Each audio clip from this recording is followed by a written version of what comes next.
So last episode I mentioned that I'm going to try to get this car completed for the Honda meet in Lake Elsinore in about 8 weeks. Now, it's definitely doable, but there is a ton of stuff to get done. Some of that stuff is kind of small, little small details, but some of that stuff is still real major fabrication and a lot of work. So what I'm going to try to do is I'm going to try to get all those big things knocked out first. That way we can just focus on the little things towards the end of the project. One of the biggest things left to do on this car is to finish converting it from an automatic to a manual transmission. So we've done part of that by mounting the manual transmission into the car. The other major component is changing the shifter assembly. The previous owner had already kind of tried to do that. So they took a K-tuned style shifter, cut a big hole in the floor of the car, and just bolted it on top. Now that movement of that shifter was not very good. It didn't fit with the console really at all. So what I'm going to try to do today is mount this 4th generation Prelude shifter into our 3rd generation Prelude. Generally, that's probably not a huge deal, but it's going to be a pretty big project because of the hole that's already been cut into the floor of this car. Alternatively, the bottom side of this shifter, if it sticks through the floor of the car, is going to be exposed to all of the elements, and we need to make something that's going to protect the bottom of this shifter from all the stuff that's under the car. So that's probably going to be designing an adapter plate that bolts onto the floor of the car, and the shifter is going to bolt into it, and that plate is going to have sort of a pocket that this sits into. So let me show you what's going on inside the car that we have to deal with. What they ended up doing was just sort of jaggedly cutting a shape out that this K-tune shifter could kind of fit into the general area of. One thing that also happened during this process is right here, the mounting brackets for the center console were actually also cut off. They then went ahead and decided to drill a couple of extra holes for mounting that K-tune shifter and putting some nutserts in. So here's that 4th gen shifter just sort of plopped into place into that hole. You can kind of get the general idea of how this is going to work. So all of the motion of the shifter is below the shifter assembly. So that's actually going to be underneath the car. And then we got to find a way to mount this shifter assembly to the car itself. So I think step 1 for this is going in and just cleaning up the cutting that's already been done and trying to remove these nutserts. So I'm going to go ahead and saw out in sort of this Sharpie area that I've laid out. Cutting this out cleanly is going to help us when we go design the adapter plate in CAD, because then we can take just a regular square measurement instead of trying to figure out all these weird jagged cuts and whatnot. So what I'm using to cut this out is just a pneumatic saw like this, and I'm just using this to cut all of the straight edges of this square, and then I'm going to go back in with a round burr on a die grinder and just round out these corners a little bit to smooth them out. You don't want stuff like this going on in the corners where you've got a cut edge or a sharp corner, because if there's a sharp corner or a cut edge at the finish, it's very probable that this is going to crack over time from the body moving and vibration and those types of things. So we need to grind out these corners and make sure that they have a radius in the corners, and that way we don't have to worry about the body cracking the sheet metal over time. So I'm going to go ahead and clean out these corners now. All right, now we got the edges all cleaned up with this thing. So I used a carbide burr to rough it all out, and then I just used like a sanding roll to deburr all of the edges and clean it up. So now we got to try to get these guys out. So this first one actually came out a lot easier than expected. Let me show you what I'm doing. I'm just taking a drill bit that's a little bit larger than this flange hole right here, and that way when I drill into it, it actually just cuts off this top flange. Let me see if I can hold the camera.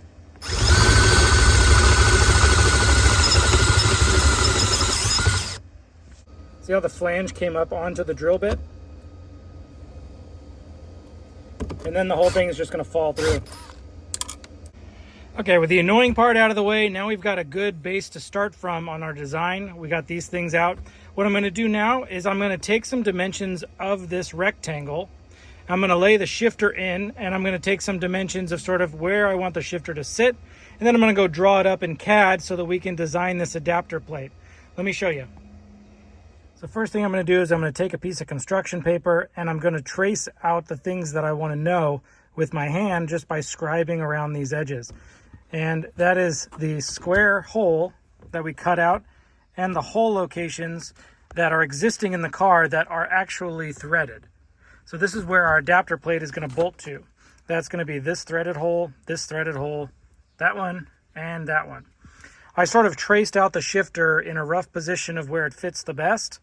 And you can see that's going to give us locating holes that are far enough away from these threaded holes that we can just counterbore these threaded holes and put new threads in our adapter for mounting the actual shifter. I'm not 100% sure how I'm going to mount the shifter on this back area because this little Swiss cheese and mismatch of hole locations is a little bit strange. So I'm just going to draw up the base adapter plate with those two front holes. I'm going to 3D print just a flange that I can lay on here to verify my fitment, and then we'll go back and we'll design the actual adapter plate that we're going to machine. So this is the basic geometry drawn up. The lines that are in red here are our cutout in our car. The bigger circles are the location of the holes on the shifter.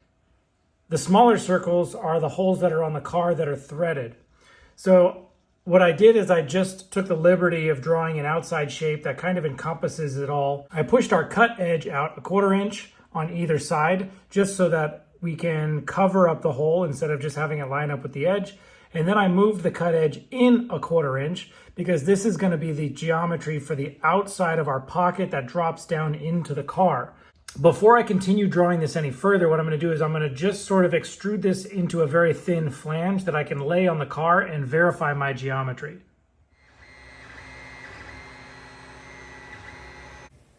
So while that's printing, let me show you the next thing that I'm going to be working on, which is actually where the shifter cables pass through the floor of the car. So since it was an automatic, the hole that passes through the floor is designed for a single cable, which is the forward and backward motion of the automatic shifter.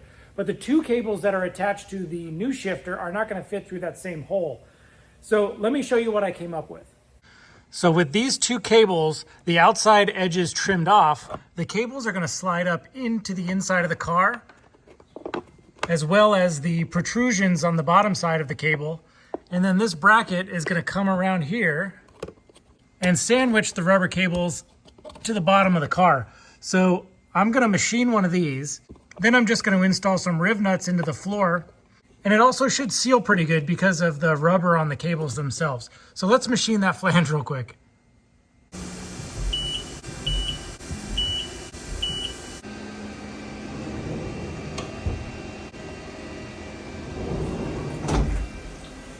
First operation done, flip it over, up 2.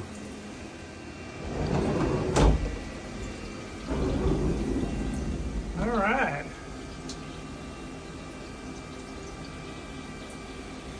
Now let's go check on that 3D printer to see how the other parts are doing. Looks like it's all finished. I'm gonna get it off the plate and then go see how it fits in the car. So here's the plate in the car. One thing that I noticed, and I knew this before I designed this plate, was that if you look closely, the threaded holes actually aren't on center with the sheet metal that lays on top of them. But what I'm hoping, and I'll show you that I was confirmed correct, is that they're all off exactly the same amount because it's just 2 layers of sheet metal that are punched overlaying each other. So the pattern is actually the same, just the location of all 4 is kind of moved around a little bit. And let me show you what that means. When I line up the holes of our adapter plate, all 4 of them align, but the holes that I drew for the shifter are just shifted a little bit. So that means that the whole shifter assembly is just a little bit further forward than where I wanted it originally. So I just have to make an adjustment on my drawing to move those back a little bit so that everything aligns correctly. But you can see the overall shape of this plate is pretty good. It completely covers all of the sawed areas without really protruding too much over the edges, and I'm happy with that. So the next thing I'm going to do now is I'm going to go back in, I'm going to move those holes in CAD, and then I got to draw a pocket that drops down below this flange that the shifter can sit inside so that I can seal the shifter off to the inside of the car so none of the elements from under the car can come inside the car. All right, here's a rough prototype that I came up with for this flange/box for the shifter.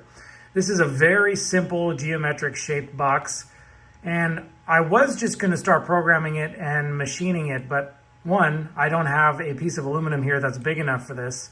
So what I'm going to do is I'm just going to 3D print it for now.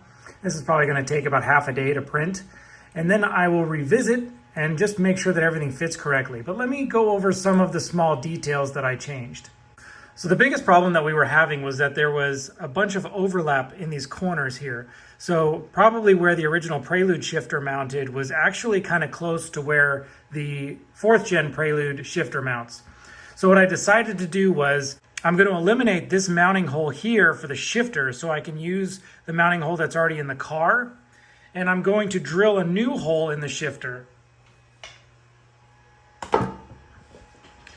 So here, so we're not going to use this hole for mounting the shifter to the car. I'm going to drill a new hole here that mimics this same thing so that I can use the same bushing and whatnot to bolt this onto my bracket. That way, where this was, now I can just bolt the bracket to the car. Now, alternatively, on the other side, I do want to use this bushing that was on the other side here. So I'm just going to have a threaded hole in our bracket. And this red circle here was the hole that's on the car. And I decided what I'm going to do is I'm just going to drill a new hole in the sheet metal of the car and put a threaded insert in, and then I'll just counterbore my bracket to bolt onto that. So that way all of the holes that mount the back side of the shifter and the plate don't run into each other. They're sort of shifted over from each other. So to give a better look, these counterbore holes are what are going to bolt onto the car, and then these smaller holes, which are going to be threaded holes, are what the shifter is going to bolt onto. So while that shifter mounting bracket prints, let's go ahead and install our new billet bracket that we made for the shifter cables to the bottom of the car.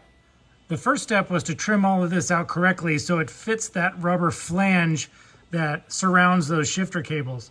So now that this is all trimmed out nicely, I can go ahead and start drilling the holes that I'm going to use for the threaded inserts that hold the plate onto the bottom of the floor.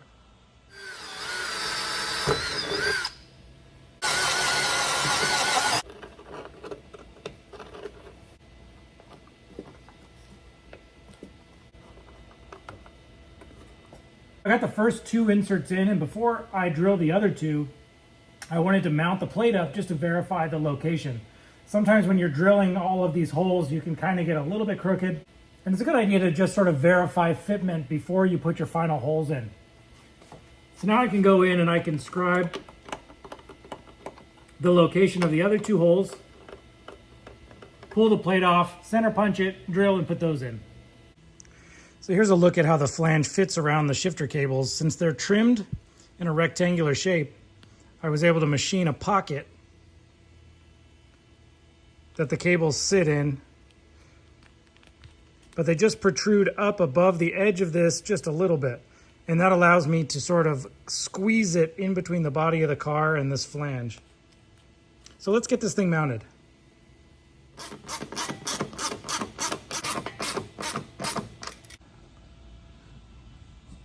All right, there we go. It actually came out pretty good. I was originally thinking about cutting out the floor and making the sheet metal fit the original cable bracket that came on these cables, but I'm actually really glad that I decided to go this route instead.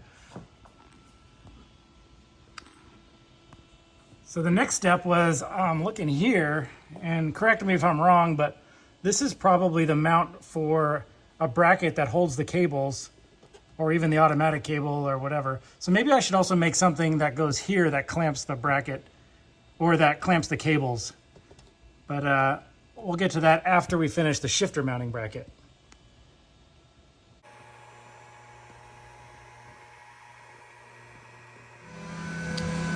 All right, so I only bought 1 chunk of material to make this adapter plate, so I only get 1 shot at this. The reason I only bought 1 is because this is a pretty pricey piece of aluminum. This is somewhere between $75 and $100 for the single piece. So I'm going to sort of go easy on it. I'm going to go slow, and hopefully we got a good one when we're done.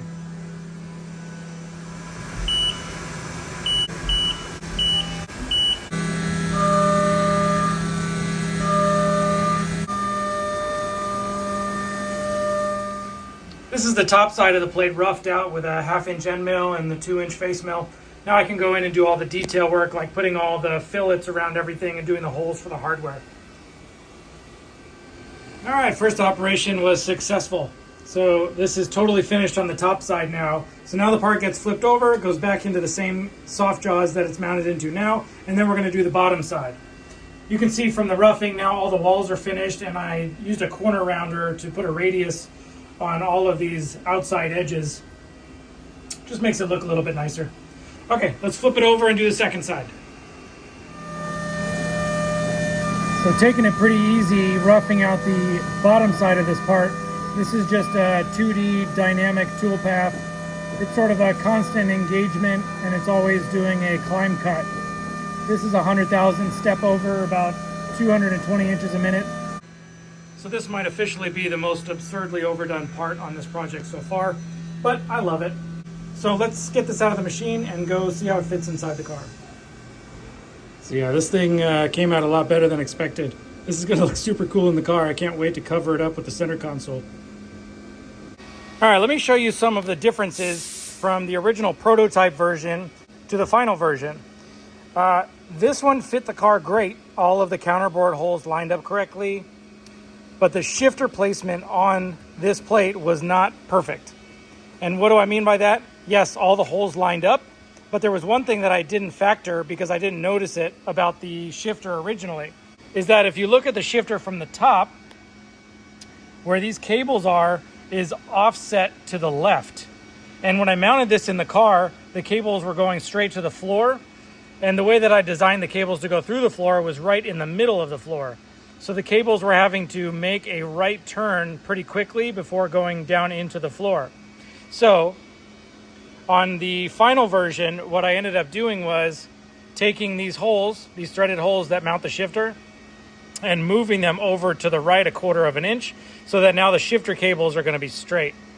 And to do that, I had to extend the side of the plate over, and I also moved this center pocket over to the right a little bit. I also moved it back a little bit just because the shifter was kind of close on this edge here. So now I got to go fit this into the car. Back inside the car. So there was a little bit of sheet metal that was left here that was part of the center console mounting bracket, which that's a whole nother thing I'm going to have to address. But for right now, I needed to remove that piece so that I could get this shifter plate mounted. And if we drop the plate in,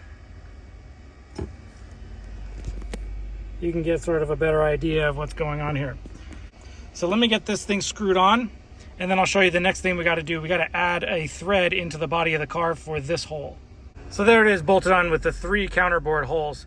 We are going to add a threaded hole to the sheet metal of the car here and then put a counterboard screw into it. So with this stuff lined up, I need to mark the center of this hole and then put an M6 insert in there. And to do that, I'm just going to take my center punch and I'm going to scribe a circle. And then I'm going to take this back off again and I'll punch the center. Here's our little scribe circle. So we just find the center of that circle and we use our center punch. And then we could drill it and we can put our nutsert in there. Anytime I'm drilling a hole that has a pretty good diameter and also needs to be pretty accurate on location, I don't start with the final drill size. I actually start with a much smaller drill bit. This is going to pinpoint our hole location, and then the larger drill is going to be able to find this hole as it starts to go in, and we all have a better chance of getting our hole in the right location. The nutsert's in. Let's go ahead and bolt this plate back on so that we can see how the shifter itself fits. All right, making progress. Got this thing all mounted in. Now you can kind of see the whole purpose of this pocket is that this plate is going to seal off the underside of the car from the inside of the car. So I'm not quite sure how I'm going to completely seal this to the body of the car. I was actually thinking about just trimming a piece of rubber, like rubber matting in this shape so that it can just sandwich in between like a gasket. Or I could just use like an RTV sealant or something like that around the outside. I would rather not do that. I'd rather use the rubber mat. So now let's drop the shifter on and figure out exactly what we're going to have to do for mounting this hole and just check and see and make sure everything fits correctly. Now bear with me here. I've never installed a Prelude shifter before. These are just a couple of bushings that I found in the box of stuff with the car, and I'm not sure if they're the correct bushings or whatnot. I also believe there's probably going to be some big flat washers that go over these, but for right now, I've got the 3 bolts in that we knew were going to line up directly. And then now what I need to do is figure out the bolt hole location for this threaded hole. For this threaded hole that we added, which is going to punch through about here, and then we're going to have a big circle here for another bushing right here instead of being over on the side. That way we can have all four holding it. But without even attaching the cables to the bracket, we can see that the shifter is now functioning. This cable is a little bit loose. I think there's a bushing missing on the inside of it. And then this one is having trouble sliding all the way on, but these are all little details that I'm gonna have to address. Not a big deal. But for the first time, this car is not an automatic transmission. It has a shifter in it that goes to the transmission, and it works. So let me try to figure out where this hole goes. I'll punch that out, and then we'll get this mocked up again and mounted. Okay, new hole is drilled, so the bushing was there. Now it is there. Let's get this all mounted up. Well, this is obviously going to come back apart again for final assembly, but the shifter is mounted with 4 bolts, minus a couple of big flat washers. I was missing the clips that hold the shifter cables, so I just 3D printed these little makeshift clips to hold the cables in. But